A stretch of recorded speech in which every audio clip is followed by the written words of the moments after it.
분들을 주님의 이름으로 환영하고 축복합니다. 네, 오늘 우리에게 주시는 하나님의 말씀은 누가복음 11장 5절부터 8절까지의 말씀입니다.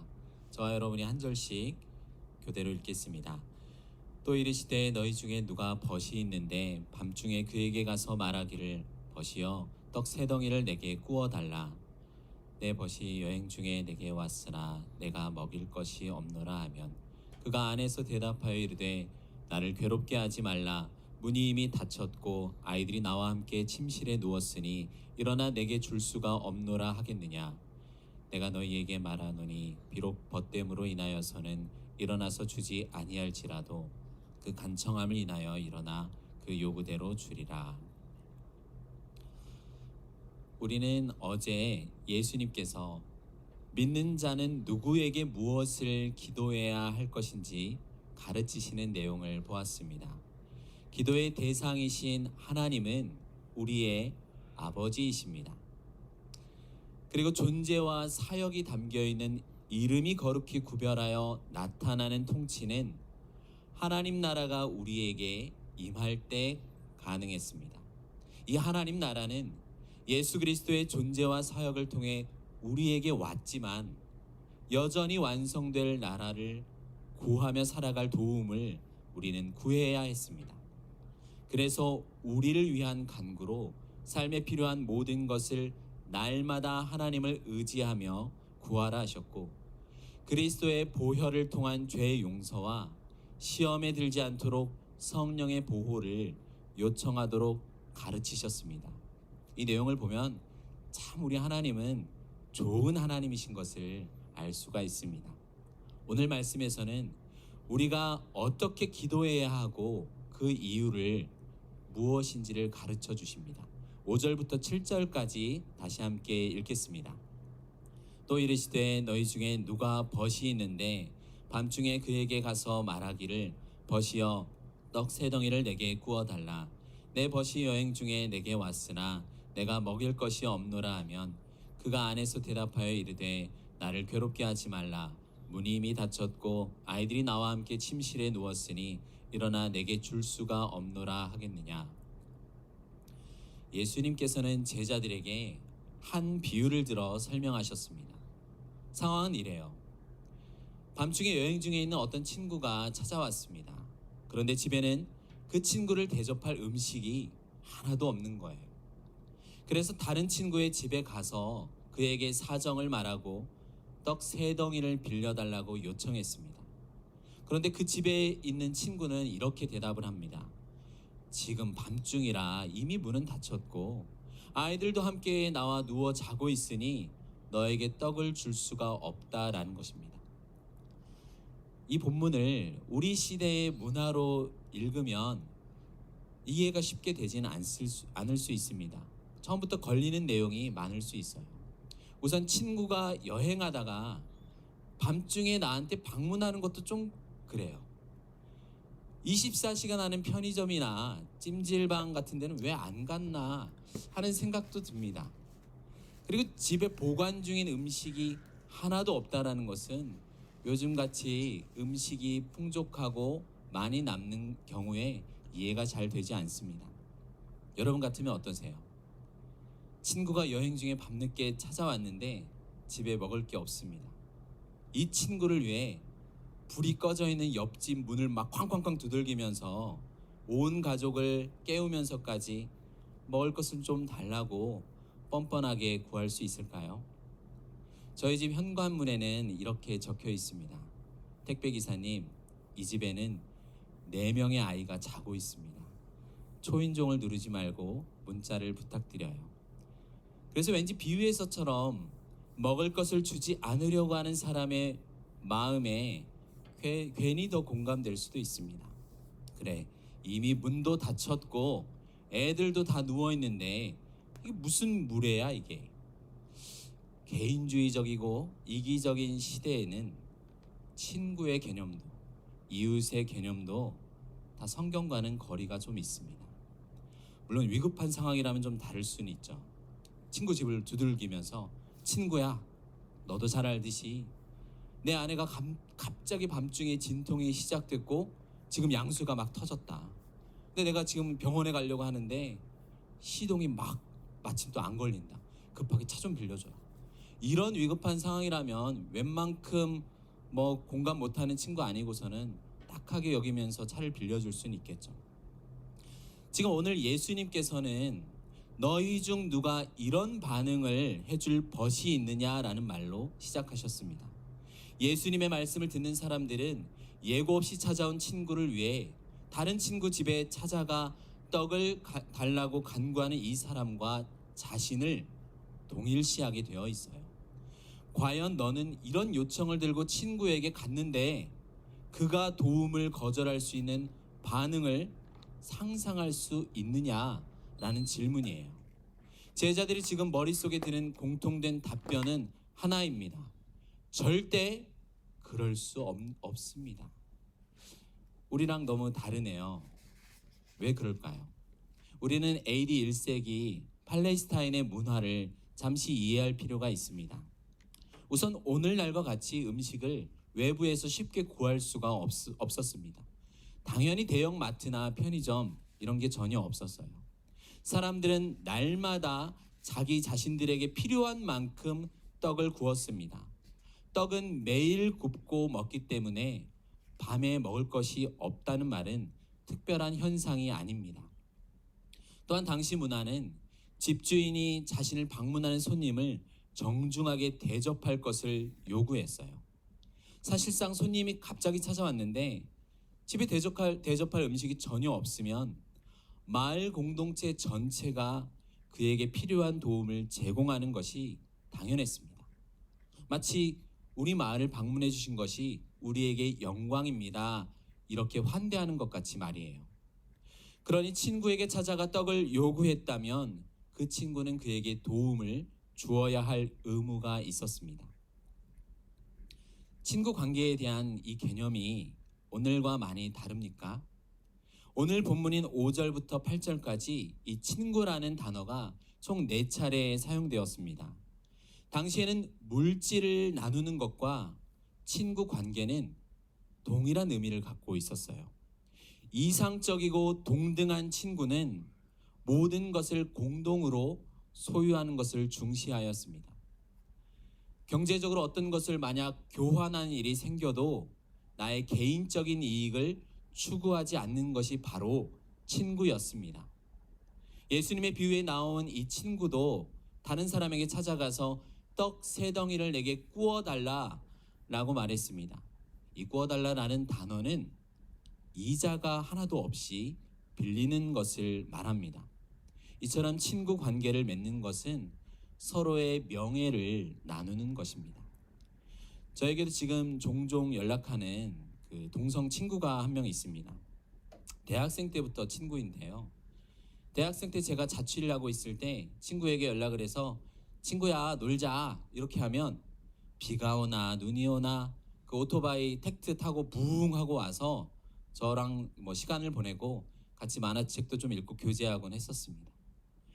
근데 그 친구는 마음이 참 착했습니다.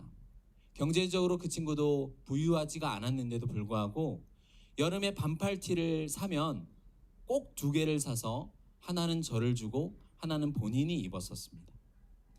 마음을 나누고 공동으로 소유한다는 게 어떤 의미인지 저는 그 친구를 통해서 많이 배웠던 것 같아요.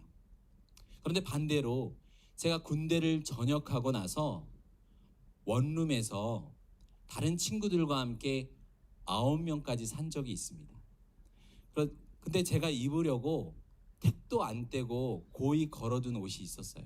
근데 한 친구가 그 택을 떼고 제 것처럼 입고 나간 애가 있었습니다.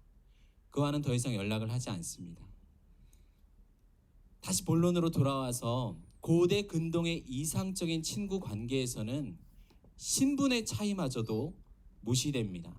그래서 일반적인 친구 관계의 근거에서 빵을 요청하는 것만으로도 충분히 필요한 도움을 받을 것을 예상할 수가 있었습니다. 만약 그 관계가 통하지 않아도 결과는 동일합니다. 우리 함께 8절을 읽겠습니다. 내가 너희에게 말하노니 비록 벗됨으로 인하여서는 일어나서 주지 아니할지라도 그 간청함을 인하여 일어나 그 요구대로 주리라. 떡을 요청받고서 내게 나눌 수 있는 여분의 떡이 분명히 있지만 문이 이미 닫혔고 아이들이 나와 함께 누워있다는 이러한 불편함 때문에 못 주겠다는 이 반응은 터무니없습니다. 작은 마을이라면 집들이 서로 매우 붙어 있겠죠. 그래서 한 가정의 잠을 깨우면 그 가정의 일로 끝나지가 않습니다. 옆집이 알게 되고 금방 모든 마을이 알게 될 것입니다. 누군가 한 가정에 가서 도움을 요청했는데 손님 대접하는 의무를 행하지 않았다. 그건 말이 안 된다고 그의 인색함은 마을 전체에 퍼지고 불명예의 수치를 떠안게 될 것입니다. 우리 구약 성경 잠언 3장 27절 28절을 함께 읽겠습니다. 내 손이 선을 베풀 힘이 있거든 마땅히 받을 자에게 베풀기를 아끼지 말며 내게 있거든 이웃에게 이르기를 갔다가 다시 오라 내일 주겠노라 하지 말며. 친구의 식사를 위해 구한 떡 3덩이는 한 사람이 저녁 식사로 먹고 배부를 수 있는 분량입니다. 더구나 이 사람은 자신을 위해서 구하는 것이 아니라 방문한 친구를 대접하기 위해 구워 달라고 했습니다. 그리고 이 요청은 다른 모르는 사람에게 가서 한 것이 아니라 자기 한 친구에게 구하고 있고 이는 개인적 손님을 넘어 마을 공동체 전체의 손님이 됩니다. 그래서 이 요청을 만약 친구로서 거절할지라도 요청을 받은 그 사람은 그 간청함을 인하여 그 요구대로 주리라라고 주님은 말씀하셨어요. 여기서 간청함이라는 단어를 해석할 때 오해가 좀 있습니다. 간청함이라고 번역된 단어의 본래 의미는 부끄러움을 모르고 뻔뻔스럽게 라는 뜻입니다. 수치와 몰염치 이런 의미예요. 한밤중에 자기를 찾아온 벗을 대접하기 위해 지금 이 사람이 얼마나 애쓰는지 우리 눈에 그려지고 있습니다. 그렇게 하는 것이 부끄러움을 피하는 일이기도 하고 동시에는 부끄러움을 무릅쓰고 나서도 친구와 온 가족을 깨우는 뻔뻔함을 보이고 있습니다. 그리고 반대로 이 요청을 받은 사람은 자신이 만약 이 도움을 거절할 때 친구와 마을로부터 받을 부끄러움과 불명예의 수치를 떠안아야 한다는 사실을 잘 알고 있을 것입니다. 친구에게 대접을 하지 않았다는 사실로 공동체에서 그는 체면을 잃고 싶지 않았을 것입니다. 그래서 그 요구대로 줄 것이라고 말씀하셨어요. 떡을 구한 친구는 당당하게 구하고 주지 않는 친구가 부끄러움을 당하게 될 것이기 때문이죠. 우리가 이 비유를 잘못 이해한 채 우리의 기도에 적용하면 우리가 어떻게 기도해야 하는가 끈질기게 그래서 이렇게 오해합니다. 내가 강청기도라고 생각해서 이름을 붙여서 이것이 안 된다고 하는 응답을 나는 결코 받아들이지 못하고 계속 하나님께 끈질기게 요청을 해야 한다라고 가르치는 경우들도 있습니다. 그런데 오늘 본문을 잘 보면 이 친구는 계속해서 문을 두드리지 않았고 매일 와서 큰 소리로 호소하지도 않았고 한 번으로 충분했습니다. 물론 우리는 하나님께 간절히 그리고 지속적으로 구해야 합니다. 그러나 오늘 본문의 핵심은 그것이 아닌 것이에요. 별다른 우정이 없는 친구임에도 부끄러움을 무릅쓴 부탁을 들어준다라면 오늘 본문 이후에 또 내일 자세히 등장할 반대로 자비와 은혜가 풍성하신 하나님은 자기에게 담대하게 요청하는 사람들에게 과연 어떻게 반응하시겠느냐는 그 극명한 대조를 우리에게 가르쳐주고 있습니다. 오늘 우리에게 기도의 자세를 가르쳐 주시는 토대는 우리가 어제 본 주기도문에서 나타난 하나님과의 우리의 관계입니다. 이 하나님은 누구십니까?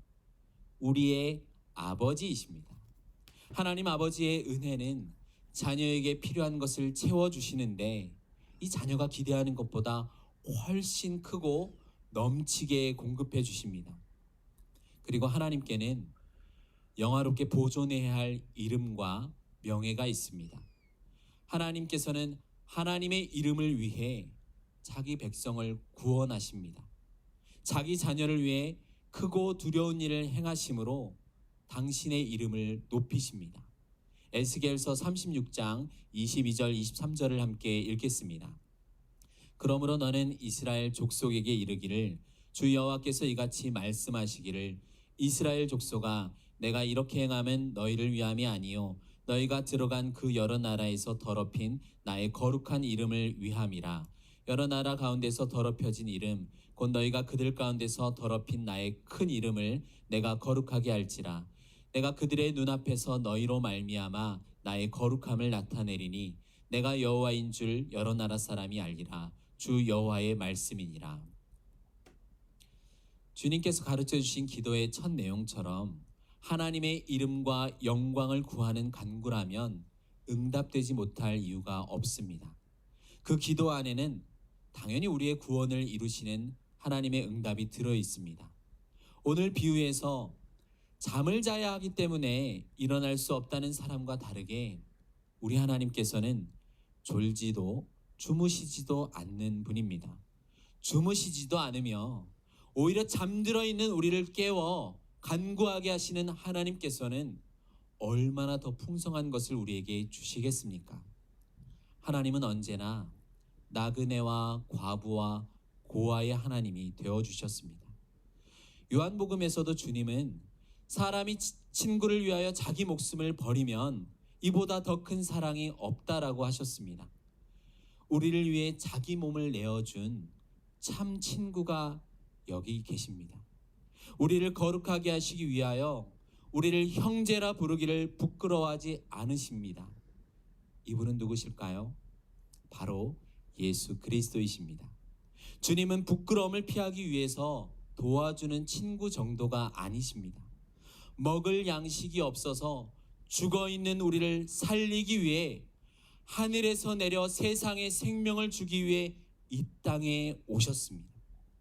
내게 오는 자는 결코 줄이지 않고 나를 믿는 자는 영원히 목마르지 아니하리라 라고 말씀하신 생명의 떡이십니다. 사랑하는 성도 여러분, 예수님을 바라보십시오. 그리고 예수님을 구하십시오. 우리에게 베풀어 주신 구원의 기쁨을 위하여 십자가를 참으사 부끄러움을 개의치 아니하신 긍휼의 하나님을 바라보십시오.